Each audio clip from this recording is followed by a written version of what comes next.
Apakah yang dilakukan Nabi sebelum diangkat menjadi Rasul disebut dengan sunnah? Lahir, dapat wahyu umur berapa? 40. Hijrah setelah 13 tahun di Makkah. 40 tambah 13? 53. Meninggal tahun 11 bulan Rabiul Awal. 4 titik. Titik lahir, titik turun wahyu, titik hijrah, titik meninggal. Apa itu hadis? Ma udhifa ila Nabi sallallahu alaihi wasallam min fi'lin aw qaulin aw taqririn aw sifati khalqiyatin aw khuluqiyatin min wiladatihi ila wafatihi sallallahu alaihi wasallam. Itu namanya hadis.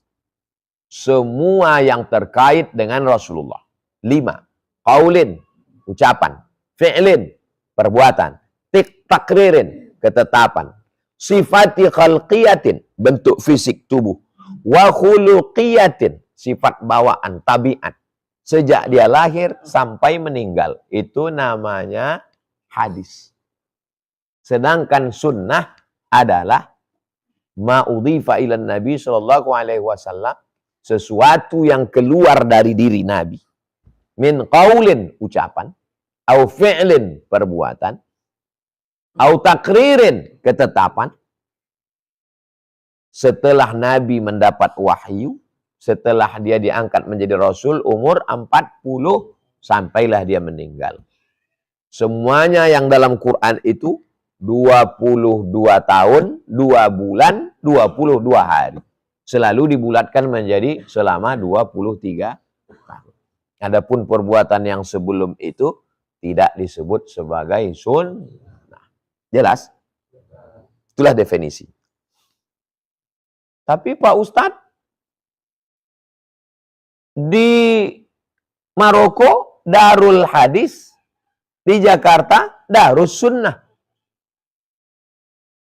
Buku apa yang kau baca? Buku hadis. Buku apa yang kau baca? Buku sunnah. Itu bagi orang yang mengatakan sunnah dengan hadis adalah sinonim. Sunnah dengan hadis sama. Yang Ustadz jelaskan tadi, bagi orang yang mengatakan beda antara sunnah dengan hadis. Mana yang lebih luas cakupannya? Hadis. Sunnah lebih sedikit. Sebutkan hadis menurut ahli hadis. Sebutkan hadis atau sunnah menurut ahli usul fikih. Ucapan, perbuatan, ketetapan Nabi yang layak dijadikan sebagai dalil hukum. Lebih sempit lagi. Lebih sempit lagi menurut ulama usul fikih. Nah, itu dia definisi hadis dan sunnah. 2 SKS. 16 tatap muka. Ulumul hadis. Saya waktu itu menyaksikan ceramah Habib Omar bin Muhammad bin Salim bin Hafiz di medsos. Tiba-tiba saya tak dapat menahan tangis. Sehingga badan saya gemetar. Yang saya rasakan waktu itu saya seperti melihat Nabi Muhammad SAW. Mohon pencerahannya Pak Ustadz. Semoga ke depannya saya dapat meningkatkan nilai-nilai keimanan dan ketakwaan. Namanya histeria. Orang yang mengalami itu histeris. Sama seperti orang yang terlalu ngefans dengan penyanyi Korea. Begitu dia datang ke Jakarta menengok penyanyi Korea itu, ekspresinya macam-macam. Sama macam orang minum kopi. Pas dia minum itu, ada yang sampai pejam mata. Itu namanya ekspresi. Jadi orang macam-macam ekspresi. Kalau antum mau menengok ekspresi, mudah.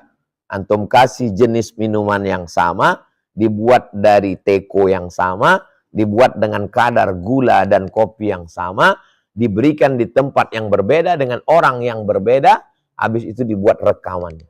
Mana tahu antum mau buat konten, Apa itu ekspresi? Rekam dia. Gelasnya sama, airnya sama, komposisinya sama, diminum orang yang berbeda di tempat berbeda. 10 orang, tengok ekspresinya berbeda.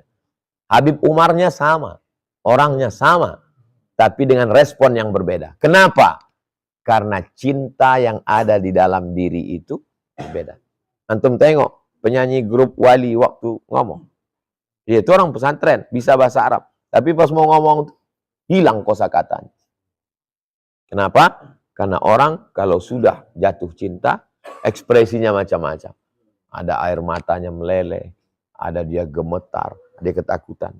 Saya banyak jumpa jamaah pas ngajak foto sampai begini. Kasihan saya ambil kan. Habis itu yang lain pun minta juga macam itu. Itu namanya adalah respon. Respon kita terhadap orang yang kita sayangi, yang orang cintai. Berpikirlah bagaimana kira-kira kalau kita nanti berjumpa dengan Nabi Muhammad. Wasiqal ladzina taqaw rabbahum ilal jannati zumara.